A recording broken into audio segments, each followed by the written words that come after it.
Yo, what's going on? It is 1 p.m. here in Crystal Lake, Illinois. That means it's time for another live stream. Today is Tuesday, April 9th, 2024. Today we've got a really big show lined up for you. We're going to do some trivia, some London Marathon trivia. Last week we did Boston Marathon trivia. This week we'll do London Marathon trivia because I'm traveling and then I won't be another live stream before the London Marathon. This is the last Tuesday live stream before the London Marathon, so I figured we'd do that today.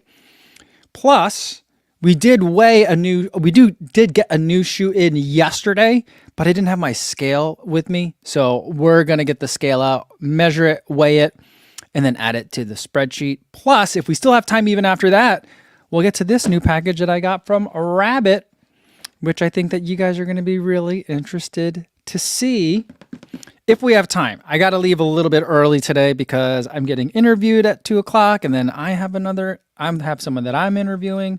So just got a lot of stuff going on today, and we'll try to get to it all. We'll see what we can get to. But first, let's say hi to everyone listening on the audio only version on the podcast. Sorry if the Eclipse episode wasn't the most engaging audio only episode. I think there was a lot of me just kind of staring at the images of the eclipse. So maybe that wasn't a great one, but I feel like today we're going to make up for it. This trivia is going to be pretty good.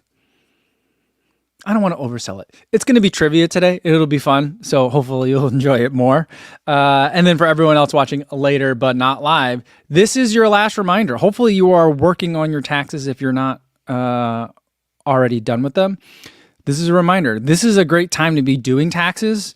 You have this window open on one part of your screen. You get your taxes on the other part of the screen, or maybe you got multi-monitor set up. This is a great way to do that. You're in the right spot for that reminder. Tax time for those of you in the United States. It's coming up. All right, let's see who we got in the chat. All right, we got Sean Devlin says, "Hey, Cozy Run Club, ran an easy 5 this morning. My body's loving the taper. Just walking around is pain-free for the first time in months. This is what normal feels like, I guess." Well, I'm glad to hear that, Sean. And Cobalt Blue says, "Hi, Co. I like the new thumbnail photo. No more thoughts of winter." I've been using the AI tool on StreamYard. I don't know that I like it, but at least it puts the title in the thumbnail. I wish that there were more kind of like wacky options. It's AI, so I feel like it should go a little bit harder, but you know, I guess it is better than like the default that I had been using. All right. And Eliza says, "Hi, CoFam. I saw people were stuck in traffic for 8 hours while leaving Eclipse watching areas." Yeah, I just feel like I heard about that too. I was driving somewhere. I think I was going to pick up my daughter from track practice, and I was listening to the radio on the way over there, and they were saying that I-65 was all jammed up because everyone decided to leave Indianapolis at the same time to come back to Chicago. And I was like, I mean, I get it. Not everyone can make a day of it. Maybe you're hoping you can get back in time to pick up your kids or something. But that probably wouldn't even work. It's too far away. But maybe you just needed to get back. I get it. But I'm also just like, you know, there's restaurants and stuff. There's things to do in Indy. You could have just hung out and let the traffic kind of like work its way through, had a more enjoyable time, and then gone. I also wonder if anyone left early. They're like, all right, the moment it left totality, they're like, I got to get out of here. I got to beat the traffic. I bet you there were. I mean, it's the Midwest, right? I got to anticipate that like half of the people that drove somewhere to watch the eclipse probably left moments after totality. Just they're like, we got to beat the traffic, right? I don't know. PG1980 says, "Heiko, are you doing London Marathon?" I am. We'll have a bunch more London Marathon stuff coming up. Yesterday, I filmed a coaching wrap-up talk and race plan talk with Coach Sage and Coach Sandy. So that'll be coming up, I think, this week. I'm not sure. I've got like a bunch of videos that I've kind of like I'm filming and getting ready, and then I'll edit them and release them over the course of my travels the next 2 to 3 weeks.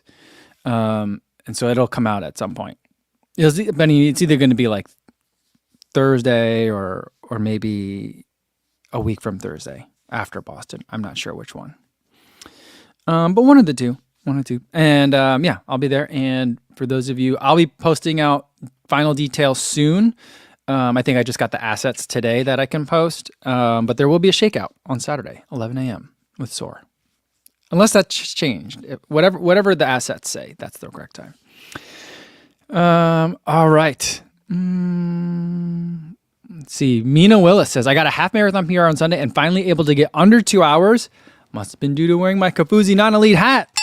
There you go. There you go, Mina. Congratulations. And Aaron's Basement had a 46-second 10-miler PR at Cherry Blossom. Nice work. And Calvin says, you know, beating traffic is a Midwest staple. I know. And Sean says that the classic dad move is to start the car once the totality hits. You hit the key fob, you get the engine started, you know.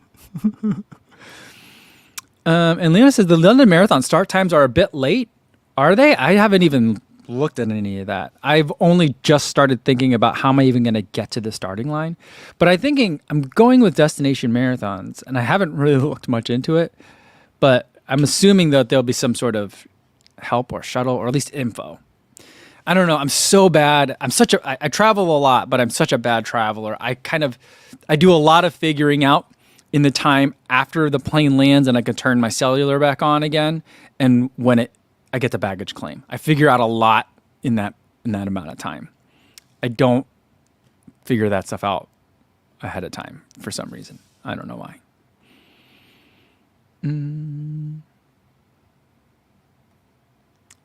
All right. Matthias Venta says, this is called the ALE theory, always leave early. And Leona says that Andy FOD runner starting just a little after 10 a.m. Oh, it's after 10 a.m. start? Oh, boy. I can't imagine I'm starting anytime before him. So I am in green wave 1. I'll be with Marcus. So Marcus will be there. Tommy's in green wave. So no, Tommy's in red. I'm in green. Marcus is in green. Tommy's in red. So we're gonna try to find each other at some point. And Alf wants to know, has Mrs. Coe been downstairs? The shelf is looking tidy today. No, she doesn't come down here. But I did, I filmed 2 videos today. And so I just put back a bunch of shoes. So that might be why. And Alf says, I'm volunteering on bag drop from 7 a.m. to noon. Oh, okay. All right. Hopefully I'll see you there. That'll be fun. All right. And Jen Runs Triangle says a 10-minute, almost 11-minute PR at Cherry Blossom 10-miler and almost a 5K PR the day before. So awesome weekend in DC. And too bad 10 miles is not TSPR eligible. Ooh, that stinks. But congratulations on 10 minutes. All right. And Leona says Andy is in Blue Wave 1. Oh, okay. All right. All right. Let's get to the trivia for today. Should we do that? I have to actually look up some of the answers. Where did I find the answers? I forget where I find the answers for this. Is it this? I'm not sure if it's this. Hold on. I'm looking for something now, guys. I got back really, really late, and so I had to kind of figure some other things out at the last minute for trivia for today. Where did I put it? It was in...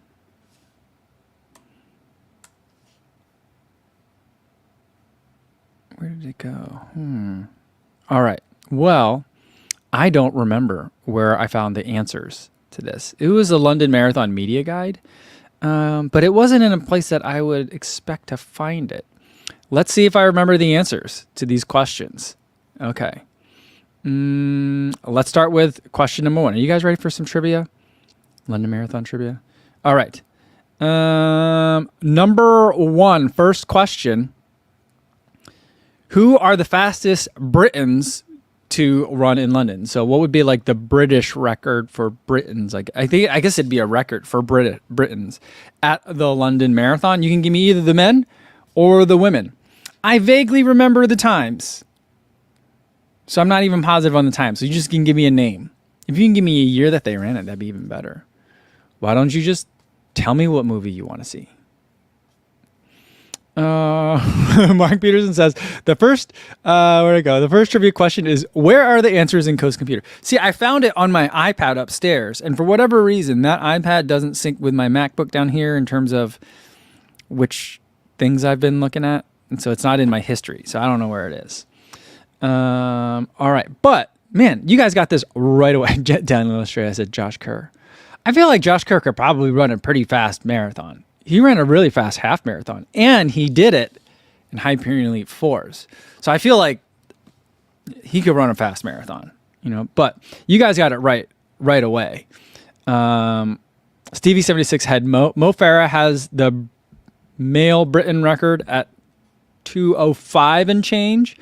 And Richard Wilson had Paula Radcliffe has the female Briton record. And by Britain, I mean Briton.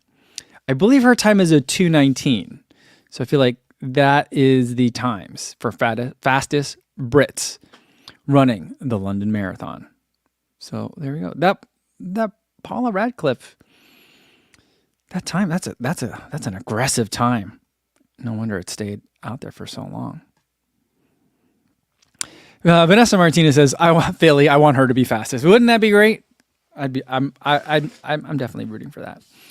And JC says Benny Hill. But only if you play the music, It's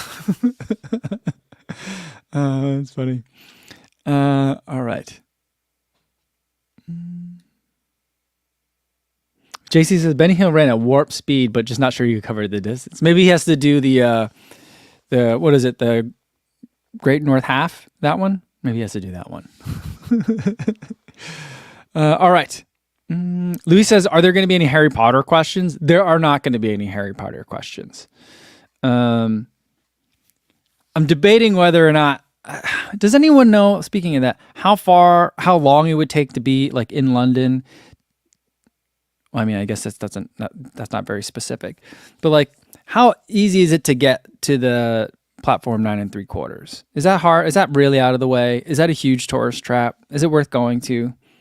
I feel like if I were there with my daughter or daughters, I'd go. They got a real kick out of like the Harry Potter store in New York when we went over the New Year. I think they would enjoy seeing that. But would they enjoy seeing a picture of me at the platform 9 3/4? I'm not sure. Calvin says it's a tourist trap for sure. Maybe. All right, let's get to question number 2 for today. We talked in the Boston Marathon trivia last week about how much does 10th place win in terms of prize money. Now, from what I could find, London Marathon hasn't, or at least in the page that I saw, which was a London Marathon page, they didn't list out like what each place would earn, but they did list what the winners would earn. How much money does the winner earn? And good news, men and women each earn the same amount. How much does the winner of the London Marathon earn?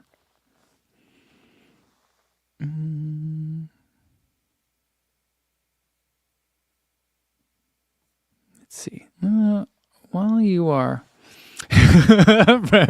Frank Lewiller says it's 4 stones sterling. I don't even know if that makes sense, but it sounds very funny and British. And you know what's interesting? The number is a nice round number, and it was listed in dollars. So I don't know if there's a different media guide if you're in the UK versus if you're in the United States or what. But it was listed in dollars. All right, Rich Dizon says it's 150,000 GBP. What is it? Great Britain pounds. Stevie 76 says 2 quids. Eliza had the exact correct answer. $30,000 each for the winner, men and women. It seems like a really small amount, right? That doesn't seem like a small amount to you guys? Even if there were pounds, still seems like a small amount. I feel like Chicago Marathon's like 100. Boston Marathon's like 100. And then 30,000 for a London Marathon? Just doesn't seem like a lot of money. I don't know. Yeah, General Triangle says a London Marathon prize money in dollars. It sounds sus. And Calvin Hong says that's too small. It is too small. It just doesn't make any sense. I don't know. Yeah. But I got to find this page for you guys just to make sure. Because I feel like otherwise you guys aren't going to believe me. It wasn't in participant information. Where was it? I'm trying to figure out. Where would I looked up London media? Oh, I looked at media resources. Here we go. Oh, here we go. Now I found the awards and bonuses. So, oh wait, no, no, hey, this number is different. Okay. We have to change the number because now there's a different number that's showing me on a different page. Okay. Oh, it goes all the way up to the 12th place, but it's still listed in dollars. Should I share this with you guys? I feel like I should share this with you guys. I think we need to take a look at this. All right. This is weird because there was another page that said $30,000 for the winner. I swear. But here we go. This is what it says. It says that the men only race. The first place is 55,000 and women, same thing. It looks like it's the same. So for the men, it's 55,000 and 12th place gets $1,000. A cool grand for 12th. And if you run under a 204, that's $50,000 bonus. Wow, crazy. I mean, not that that's like easy by any means. But man, you could win. Wow. They could be giving out a lot of money on this race. That's crazy. All right. So there we go. There you go. Still in dollars though. Still feels sus. But let me see if I can find the other page that showed the other thing that I was looking at. Maybe is this one? No, I gotta find it. Just so you know that I'm not making it up. Where did I put that? Oh, it was in Essential Facts. Yeah, so here's this page that I found. I'm going to share this with you guys because that way you guys will know. Here. So here's where the fastest Brits in London came. 2005, Mo Farah, right? No, 2019, Mo Farah running a 2:05. Paul Radcliffe running a 2:15. Oh, not 2:19. 2:15 in 2003. It's even more wild. But look, in the prize money section, it says winners, men and women, $30,000. See, isn't that weird? Weird. Okay. I don't know why it's like that, but it is. So there we go. But that's wrong. So now we know that too. Okay. CV76 says there's facts and then there are essential facts. Yeah. And TJ Bryce says the time bonuses are interesting. I mean, I didn't know that London Marathon had time bonuses. I want to say that I did, but I'm pretty sure I didn't. I knew there would be like record bonuses, but I didn't know there were just time bonuses. That's pretty wild. And then let's go back to the awards and bonuses page. Yeah, and $55,000 is still pretty low. But you know what? It's pretty cool. Push Rim also gets $55,000 for first place. So it's good to see. Equitable all the way around. All right, let's get to question number 3 for today. We've gone over fastest Brits. Now let's do how old was the youngest ever London Marathon champion? Britain or no? Of all ages for champions, men's or women's. I don't know if this statistic includes push rim or not, but let's go with men and women's. How old was the youngest winner of the London Marathon? Now I got to go find that other page again. I remember, but you know, just since I got it here, since I found it. I'm going to go look it up. I'm not accidentally sharing it, am I? Okay. All right. Let's see. Yeah, Stevie76 says Earth years. Yes, Earth years.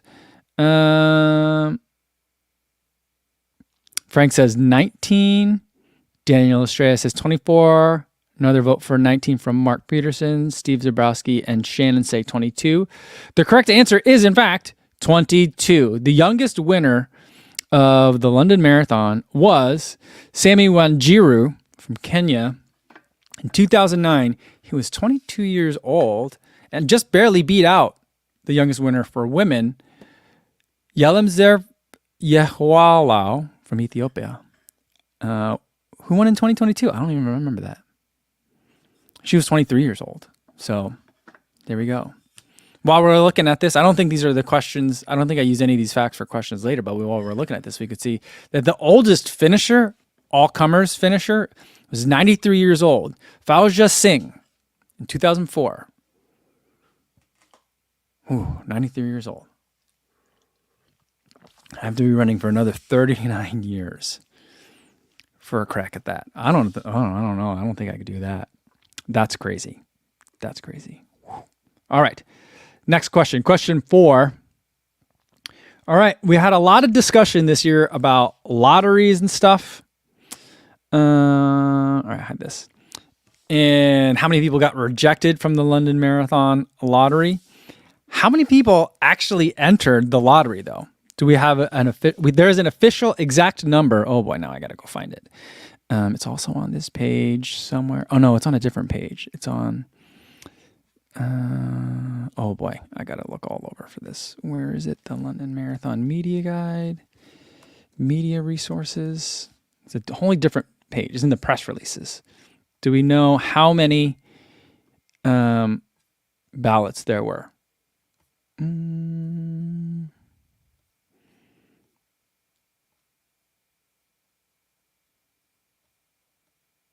Okay, Eliza says there were 60,000 ballots. No, way more than that. Mark Peterson thinks 243,000 ballots to get into London Marathon. Cobalt Blue says 150. Jen Runs Triangle is close with 440. Steve Zabrowski says let's go with 558, and that is really, really close. But the official number for people that were in the London Marathon ballot was 578,374. And that beat the previous world record, also set by London Marathon in 2019, of 457,000. So that smashed the record by like 120,000. By like almost 20, like by like 20%, 25%. 578,000 people for like 40,000 spots. That is bonkers. Bonkers, bonkers, bonkers. Man. TJ Bryce says, dang, that's insane. It's great. Jen Runs Triangle says, sheesh. Yeah. And Jen Runs Triangle says, and now the New York City Marathon is not looking so bad. Yeah. I can't believe it. That's way more than I thought. I don't know why. I don't know what I thought it would be, but it's more than I thought. Man. Lullaby says, where are all these runners at? I never see anyone out on my runs. Yeah. Calvin says they definitely need a lifetime spots limit. I feel like that's something I would like to see that at some point and for some of these majors. I don't know that we ever will. I have a feeling that marathoning will ebb and flow in terms of its popularity, just like jogging was huge in the 70s with Frank Shorter, and it will never come to that. It's a problem that will end up solving itself in a way that doesn't really work out well in the long run for marathons, but I'm not saying that they're going to go away, but I don't think that the London Marathon is going to continue seeing 500,000 applicants every year if this continues. But yeah, but one other trivia fact, this will be a bonus trivia fact for you guys today, is there are, let me clear this so it doesn't sound like a question. I'll just make a bonus question. I'll make a bonus question right now since I already know the answer.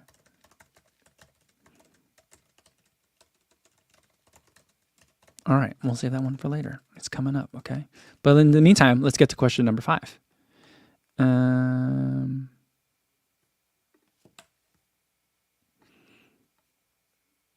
Question 5. What's the most amount of money ever raised by single charity runner? What's the most amount ever raised by single charity runner?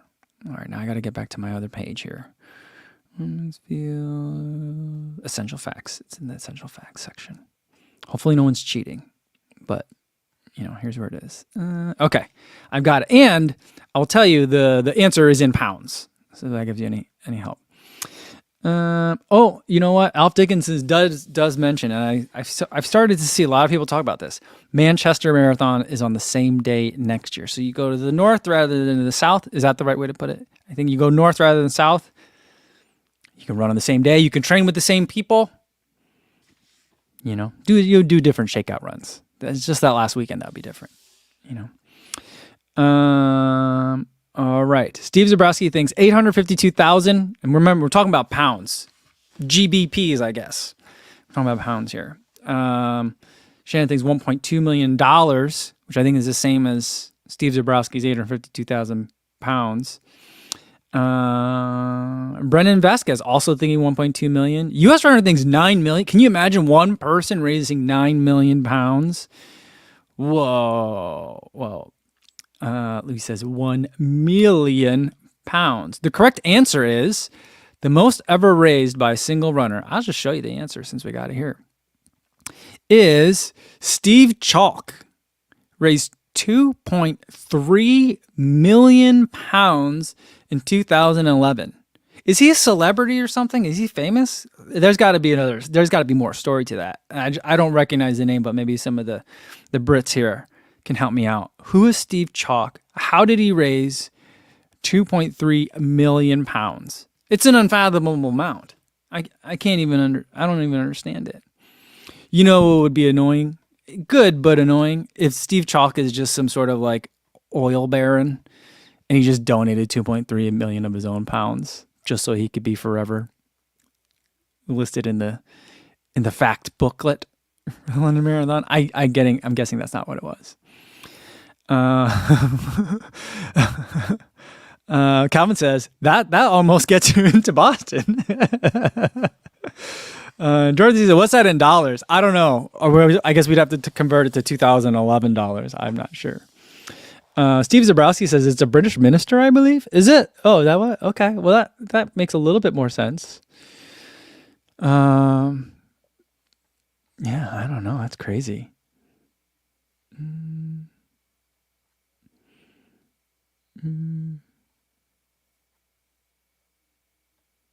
Yeah, Minuel says it's a blows our mind. It is. It's mind-blowing.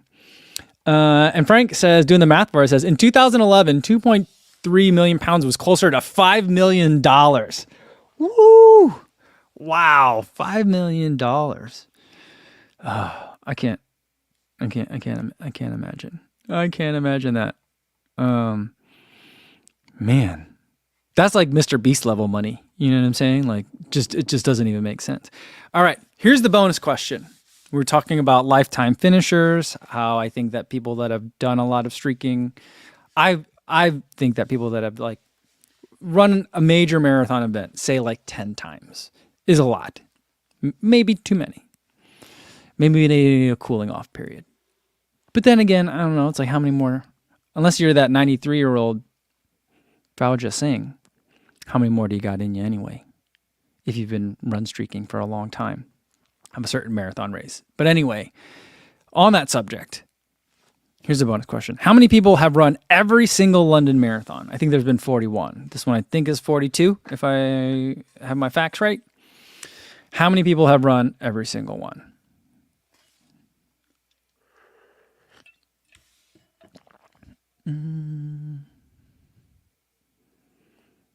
Yeah, well, all we're talking about. Calvin thinks that running a race 10 times is probably enough, and then a cool down period of at least 5 years or something. I feel like here's what. Let's do some brainstorming here, Calvin. Here's what you do. You treat it like a pit boss at a casino. If someone's really hot, You know what you do? You don't bar them from gambling anymore. But what you say is, you know what? Maybe you'd like to go catch a show on the house. Maybe you want to go take a trip through our award-winning buffet. You know, get them away from the table for a little bit if they're really hot. You know, so I think that might be a better thing to do. Maybe like, you know, you get to be a parade marshal or a cheer captain or something like that. Give them like an air quotes important job somewhere on the sidelines that encourages them to not take the spot, but still be an active participant because they clearly love the race. If you've run it 10 times, you clearly do, and no taking away from that. But maybe there's another job or role that we can have you fill is with your enthusiasm. You know, that's, I think. All right. So how many people have finished all the London marathons? Mark says 3. Steve says 4. Lee and Jen Runs Triangle say 7, and that is the correct number. 7. Only men. It started in 1981, so I'm guessing women were allowed to run back then, but I'm guessing no women have run all of them. But they listed them out by name in the participant guide. Where is it in here? Is it in this one? Let me see. Somewhere in here. Yeah, 7 men. Run every London marathon, 41 in total. There we go. All right. I think we're done sharing that screen. But that was fun. Thanks for playing trivia today, guys. All right. Next thing we're gonna do, we gotta keep it moving. We gotta keep it moving because I gotta get going kind of early today. Oh boy, I left the. Hold on.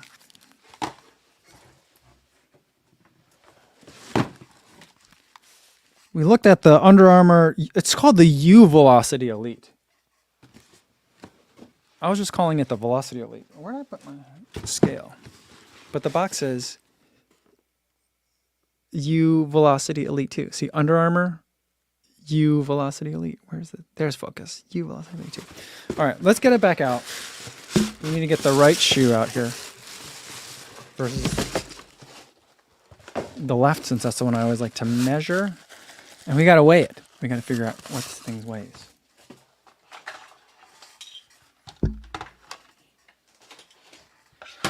You know what I think is going to be weird is one day I feel a feeling we're going to have to replace the scale, and then we're going to have to put asterisks by all these weights. But that's a problem for another day.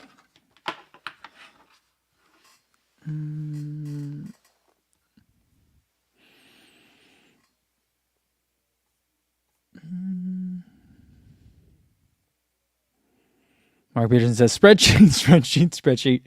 I'm glad that you guys like this. All right. Why is the scale turning on? Okay. Battery. Scale's turning on. Let's get it zeroed. All right. I feel like this is a very, very light shoe. There's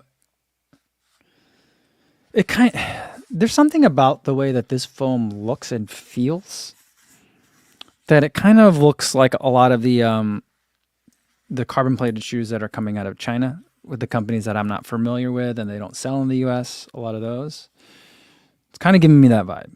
But the weight, no, that can't possibly be the weight. That feels wrong. It says, all right, here we go. We gotta share the sheet. Let's share the sheet. No, this one. All right. Under Armour U Velocity Elite 2. The weight is, I can't believe this is the weight. This feels wrong. 8.7 ounces. That's too heavy for a racing shoe. Let's get it to grams. It's 248 grams, 0 miles, right shoe, size 9, and this is a road shoe. Boy. It doesn't feel like it. I would have guessed low 7s. I would have guessed that this was lighter than like the Endorphin Pro 4. It feels lighter than it, but the scale doesn't lie. By the way, this insole is not removable. Okay. And it is a men's size 9.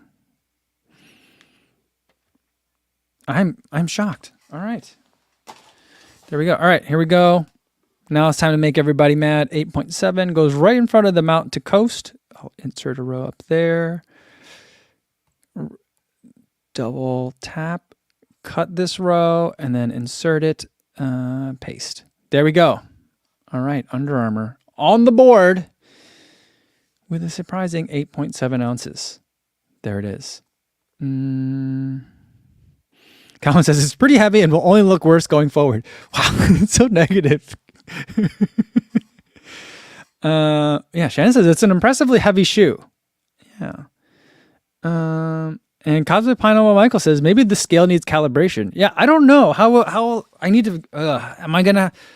Are you guys gonna make me buy a weight standard? Oh man, are we really doing that?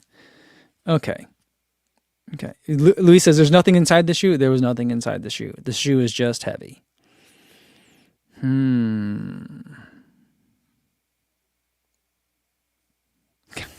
Calvin's so mad at the shoe. And they're charging $250. Good luck, UA. Haha. Oh, man.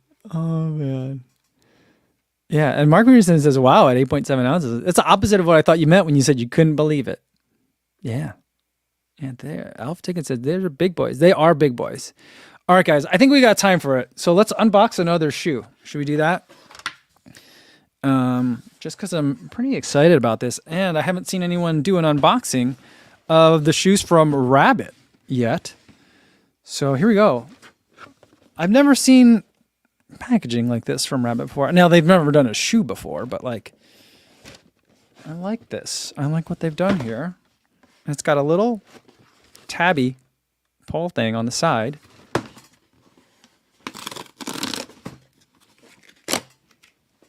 Ooh, you know what I think? I think it's not going to be a box in a box. It's just one box that is shippable, so it's not double box for shipping. I like that. Got a note in here from Rabbit. I'm like, here are our new Dream Chasers, so you can try them out ahead of Boston. Can't wait to see you there and hear what you think from the Rabbit crew. All right, thanks, guys. Don't forget, guys, Sunday morning, 9 a.m. That's the shakeout run at the Rabbit pop-up. And here it is. Oh, let's set something in the box here, though. Hold on. Let's hear it for the dreamers. Rabbit is the free-spirited California running brand dedicated to performance and comfort. Like our award-winning apparel, our shoes are designed for chasing down every imaginable goal, from 5K to PR to a walk in the park. Dream Chaser was created to support you every step of the way. Okay.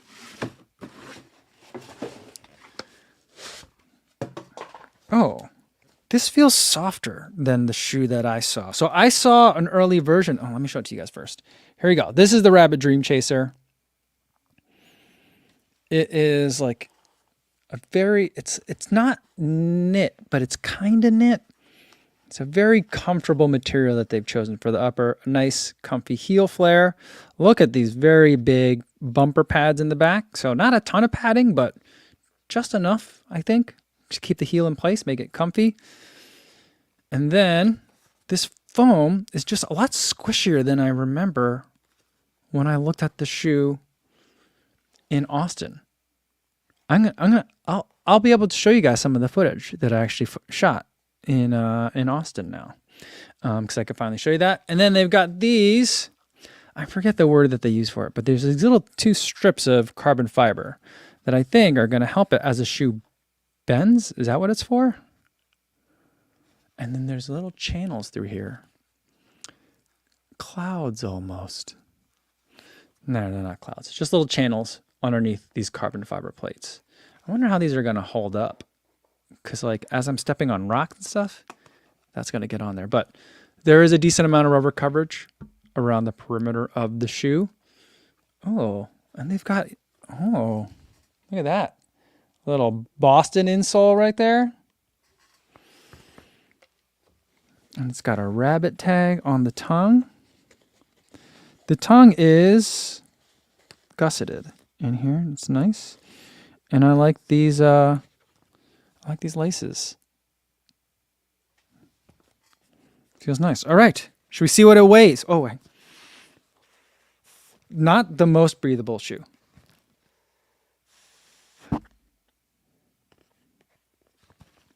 There's a little TPU at the toe here.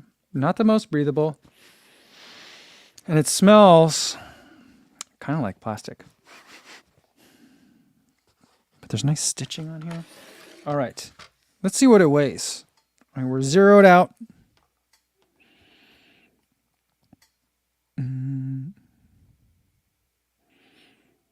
Ed Chan says, taste test and spreadsheet, please.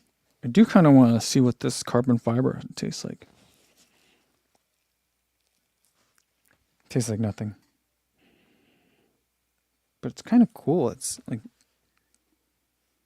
it like flickers in the light. Like an old school hologram trading card. Okay. Wait time.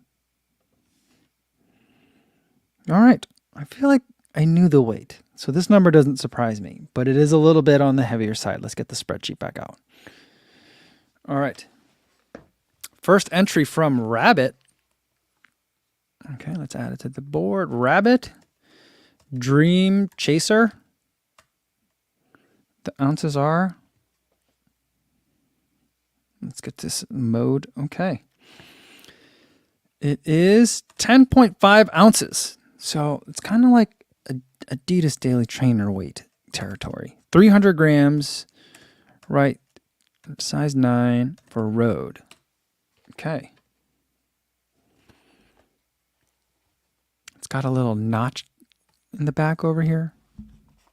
Kind of reminds me of the notch that's in the back of like a Brooks kind of shoe. So, yeah, there were some guesses. Sean Dunn says, this live stream has some weird kinks. Whatever floats your boat, I guess. Yeah. Yeah, you guys had some guesses, but all of you guys guessed lower. You guys guessed ranges where I would have kind of preferred to have seen. Shannon says 9.3 ounces. Calvin says 9.1. Mark says 8.4, but it's 10.5. So it's a little bit on the heavy side. All right, now we gotta, we'll copy here. Command C, 10.5. Oh, puts it right above the Decker's Lab hiking shoes. So there we go. 10.5 Rabbits on the board. I wish it were lighter. I wish it could have come in under 10 ounces. That would have been good. General Triangle says the scale batteries may need a refresh. It's just running off a power bank. I wish I'm gonna have to get a weight standard to make sure. And then, yeah, Matthew L176 says, would it be useful being so low to the ground? I worry about the carbon fiber cracking or snapping if it hits something hard and acts like a fulcrum. Yeah, I know. I mean, on the one hand, intuitively, I agree with you. On the other hand, like carbon fiber is known for its resiliency. That's why you use it in like car parts. Not car parts, but like car panels and other components. At the same time, I do know that they had to do interesting things with the carbon fiber plate in the Puma Fast R1 and the Fast R2 because it had a big, giant exposed piece of carbon fiber in the middle. Now, this looks very flexible to me. I mean, even just pushing on it, it seems flexible. So I don't feel like it's very, very rigid. But yeah, it's too bad I'm not outside. I could put it right on and do some hill sprints for you guys. And Calvin says, as long as it's comfy, but it's no workout shoe, it seems. I don't think it's supposed to be a workout shoe. I think it's supposed to be a daily trainer. So I think we're going to be okay. Someone had asked a question.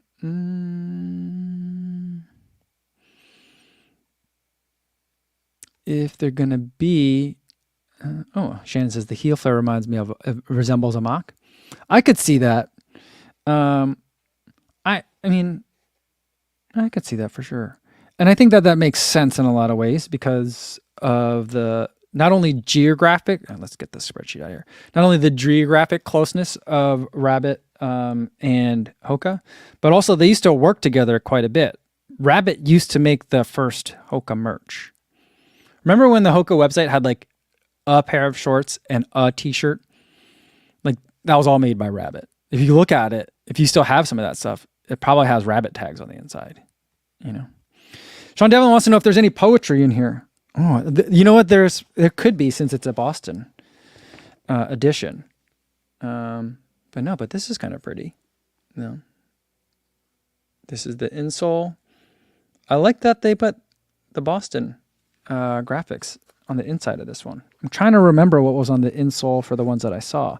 I do remember that I took it out too to look at it. It looks like, is there a plastic clip? Oh, I think there's just a reflective element back here. But this feels much, there's a lot of squeezing the Charmin today, but yeah.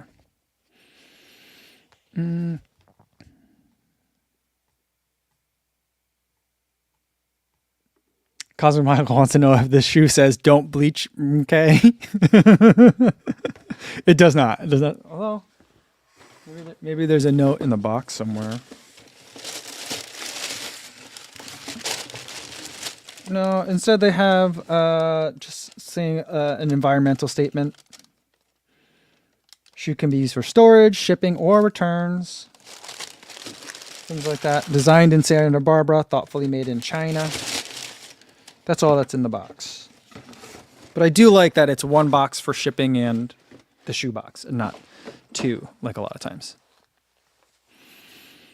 Someone asked, I can't find the comment, if it's going to be available in Boston. I can get more detail for you. Here's what I remember off the top of my head. I don't know if there will be any available for sale.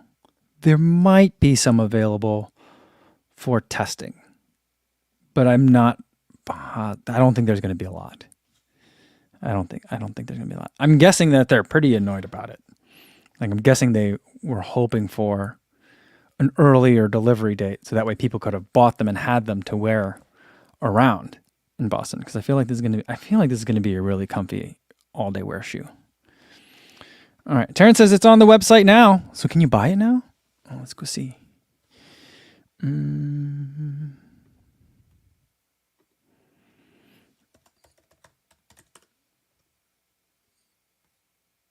Oh boy, I just did regular rabbit. You can't do regularrabbit.com.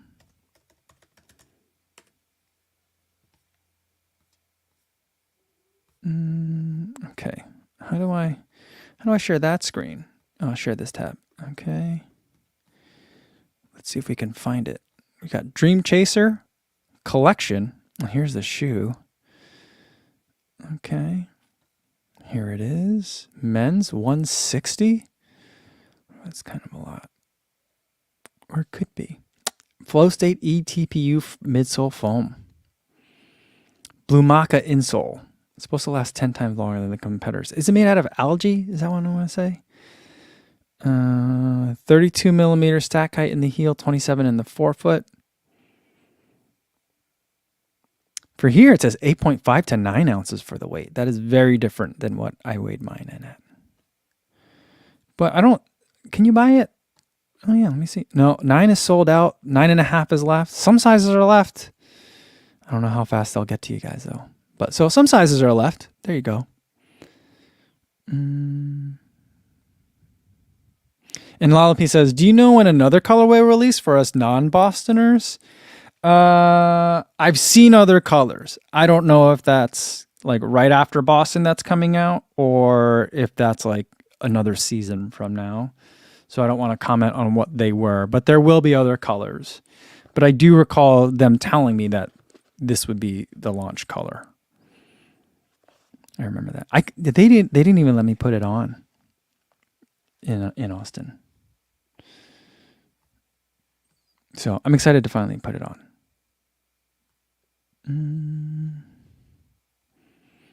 Lena said they would sell a lot if they had them available to buy in Boston. I'm hoping they do. Let me check in with Kevin. I don't know if he's listening today, but let me check in with Kevin to see if there's any available for purchase.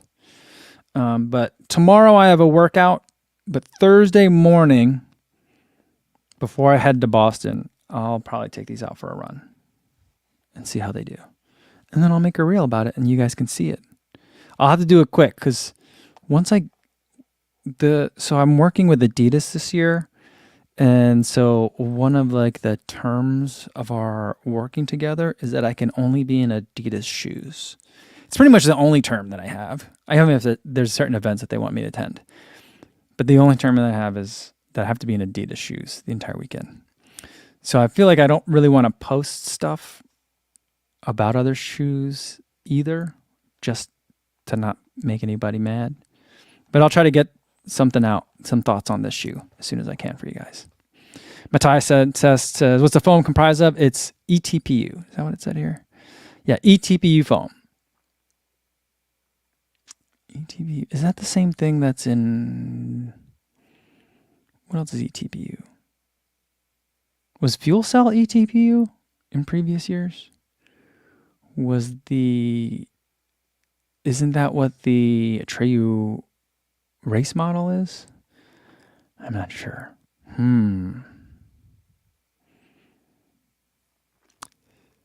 Video says, at this point, can you tell a shoe if it's going to be good by trying on and walking? Not really. Maybe a little bit, but the shoe, like the prime example that I give is that like, I feel like the Brooks Ghost feels like one of the most comfortable shoes, just walking around in it. I love wearing that shoe casually, by the way. That's one of the videos that I shot today. But running in it is a little bit different than walking around in it. So I can't tell. And Adam says, does the E for eTPU stand like for E, like in e-bikes? I think it's for like either elastomeric or it's not enantiomeric. I think it's elastomer is what I think the eTPU stands for. I'm not sure though. I'm not good with the chemicals. SB says, can confirm. I bought a Ghost 15 last year from a walk test and I didn't like it for running at all. And Patrick Smith says, I'm always scared I'll get hurt trying new shoes. Do you ever feel that way with all that you review? Not usually, no. And a big part of that is because I've made it pretty clear to all the people that are sending me shoes that I don't want stability shoes. And those are really the only ones that I think I get very nervous about.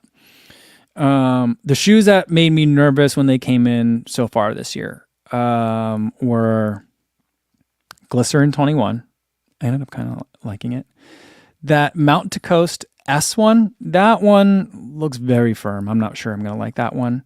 And then, those two shoes worried me when they came in.